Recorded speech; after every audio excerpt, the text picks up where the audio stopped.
genüsslich trinke ich hier mein Rivella. Schau mal die schöne Aussicht. Ui, junge Schnur, wieder ein Schluck.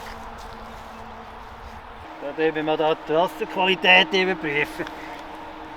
Jawohl, nicht so sauber. He? Jawohl, die Fische können hier nicht überleben. Da haben wir mal ein bisschen Rivella rein. Jawohl, da könnt ihr ein bisschen besser schwimmen. He? Ja, schau mal, wie schön das da ist. Schau mal da vorne, die schönen Vögel da. Schau mal, wie es pickert. Das ist der Dreck von den Ausländern aus dem Wasser rauspickert. Jawohl. Schau mal da den Doppel da auf meinem Knochen. Geh mal weg, du Arschloch. Hey, das geht ab. Wir feiern die ganze Nacht, die ganze Nacht. Hey, das geht ab. Aber Gott, verdammt nochmal! Gott, verdammt nochmal! Verdammt nochmal! Gott, verdammt ich nochmal! Gott, deckel nochmal! Hört doch mal auf, bei mich reinlaufen! Oh, es tut mir leid. Komm, hock doch einmal kurz an da. Ja, mal, tönst du eidgenössisch. Jawohl, dann nehme ich doch gerne Platz. Du, lass zu, es tut mir leid, wirklich leid, das habe ich nicht wollen. Ich lade dich Jawohl. sonst auf den Mittag ein, dann wären wir wieder quitt so weit. Jawohl, es ist zwar schon 3 am Nachmittag, aber da gehe ich gerne drauf ein. Ja, danke schön, merci. Jawohl, da wartet mich sicher eine saftige Bauernbratwurst mit ein bisschen Röst. Jawohl, da freue ich mich. Merci vielmals, danke schön, merci. Bratwurst. Ja, einmal das Orientalische gern, danke.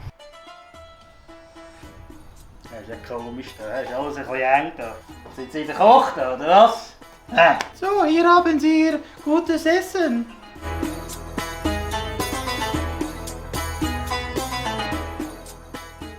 Gruß aus der Küche. Schöner Gruß aus der Küche. Haben Sie gute Madame? Haben Sie mal gesehen, was Sie da für einen Scheissdreck aufgetischt haben? Da kann sich der Scheissdreck in den Arsch reinschappen. Gott vertelle ich nochmal. Nein, also, so einen orientalischen Scheissdreck hat Herr wirklich sicher nicht. Ja, aber definitiv nicht. Da kommst du den Scheiss drüber, wenn du den Scheissdreck anschaust.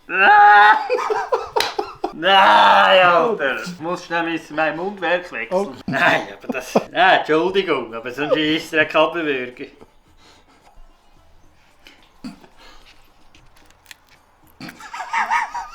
Ah! Ah! Alter!